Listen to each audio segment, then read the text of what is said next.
Hi, everyone, and welcome to another executive interview with Rise. My name is Amy Cooper. I'm the founder of Rise, and I'm here today with Eric Spencer, who is Vice President of Auto Claims with American Family Insurance. Welcome, Eric. Thank you. I'm glad to be here. So we always like to start off and find out, how did you get into insurance?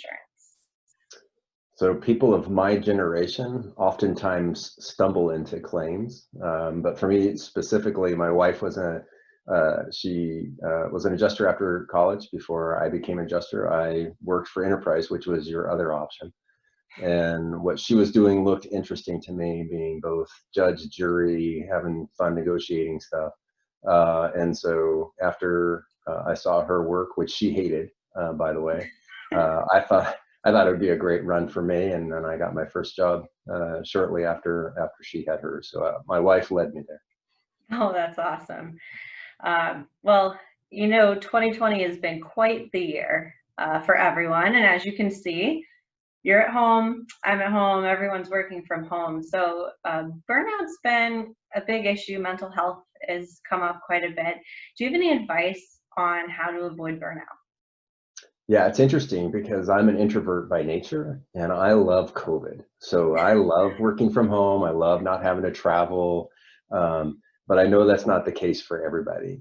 And what I've encouraged my teams to be mindful of, and the people I work with, is find your routine, be structured, and make sure you stick with that structure, which includes making sure that you're doing things for yourself. So for me personally, I like to read in the mornings. I like to work out in the mornings. I have not compromised that one day during COVID.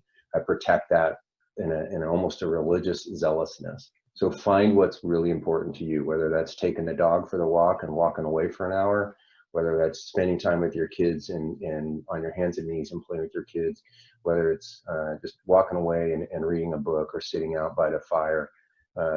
Get into the discipline that your day is routine, just like you would sit in traffic and you listen to the same radio station.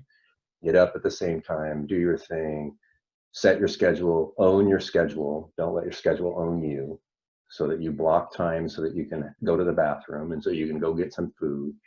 And then make sure you're balancing between whatever family is for you, whatever your personal life is for you, and then you can be refreshed and committed for work. We don't get better by working more. We get better by working more effectively. That's good advice. Very good advice. Speaking of advice, do you have any advice for someone who is looking for a mentor, or maybe somebody who's looking to get promoted at work? Yeah, and I think oftentimes we confuse the two and saying, if I get a mentor, it'll help me get a promotion. And I think as young individuals going through the organization, and when I look back at my own life, when I needed promotability, I needed somebody different than a mentor. A mentor for me is somebody that gives me insight and advice and coaching and helps me become a better person, more rounded, or helps me become more familiar with some of my faults or my edges. But a sponsor, and if you're a reader and you like good material, Carla Harris is an excellent author and has a few books out there. Pick this up, but she talks about sponsorship as being the critical piece. And the key to attracting that component is find somebody that will advocate for you. And in our environment, the sponsorship necessary for racially and ethical diverse individuals is even more critical, because we have to have a voice at the table, and you have to have somebody that would be willing to take that voice to the table. And they're going to give you an opportunity to succeed based on how you demonstrate success. But it takes personal and direct effort for myself or you to go in and create the relationship that says, what do I need to do for you to be my sponsor in these situations?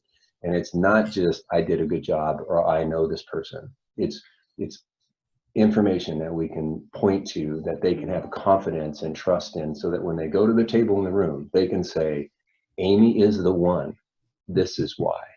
And I think for promotions, it's sponsorship. If you want to get better, find a mentor And you can find those you probably should find them outside of your industry so you can get a true perspective. That's excellent advice. I think you're very spot on that sometimes it can get confused, and sponsorship is especially, as you said, important when it comes to equity and creating that diverse leadership. Yep, absolutely. So kind of a fun one. I want to ask you, what was a characteristic trait that maybe in the past hurt you that now helps you? So I'm super passionate. I have lots of opinions, and I wear my emotions and my opinions on my sleeve. And to the point where I was on a conversation in a group meeting, and something hit me, and it made me think of my daughter. And my daughter's an amazing story of somebody that has overcome monumental challenges. And as a parent, no parent wants their child to go through that, but she has overcome that. And anyways, it hit me, and then I had to speak like 2 minutes later, and I just had to collect myself, and I was in front of all of our vice presidents and executives, and I'm like trying to not break down. So for me, the passion, that is who I am, that transparency, when I was younger, it came across as somebody that would not move off of opinions, or was so anchored in that had to win the contest. And now that I've gotten older, I'm no less passionate, I'm no less emotional, I'm no less transparent. But as a leader, I understand pivoting, I understand sharing my opinion, I understand not anchoring in. But as a leader, people appreciate the fact that I'm honest and genuine. You never have to sit in a room and guess what I am. You're always it is going to be crystal clear.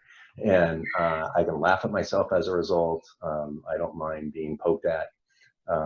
And people never have to guess what I'm thinking. But as a result, that also creates a fast element of trust. So it started out as a scary panic or a scary passionate individual, and it's morphed into a caring, older, compassionate person that people grow trust with at a much more accelerated rate.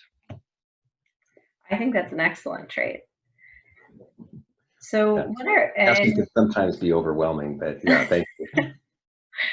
Hey, I would take honesty any day. Yeah.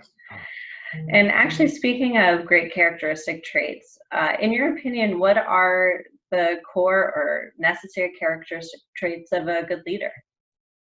Yeah, I think the best leaders that I've worked for, and I certainly try to admire, is we all love smart people, right? We're attracted to smart people. Okay. But what we love about the smartest person is the one that doesn't make everybody know they're the smartest person in the room. And what I'm attracted to is somebody that can make things simple. So somebody that can take strategy, take concepts, and bring it and distill it into a simple form that we can all rally around. In my own personal leadership style, I talk to people, we have to get to the point where it's simple. And so I use 3 words. It's 3 G's is what I've always landed on. It's guide, guard, and grow. And it's not profound. It's really simple stuff. But for me, create a simple vision. We're going to guide you through. We're going to give you the dynamics of knowing exactly what's expected. And then we're going to give you the guards, which are the guardrails. You're going to have complete clarity as to what to expect every single day. Nobody wants surprises. Nobody wants to walk on eggshells. And then we're going to help people grow. And that's holding people accountable. That's driving people to results. But it doesn't mean casting people aside. It's okay to fail. It's okay not to be good at a job. It's okay that we move them to other jobs. But what we want to do is invest in them so that they can succeed.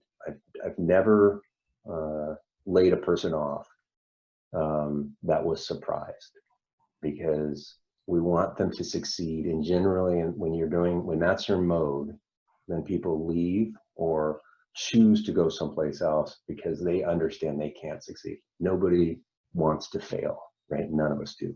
So clear, simple, guide, guard, grow.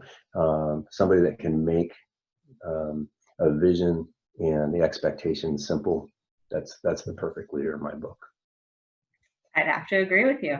I love that, the 3 G's. Good. Well, thank you so much, Eric, for joining us. Really appreciate it. And to the rest of the RISE community, we say thank you for joining us today. Thank you, Amy. I appreciate it. It was great.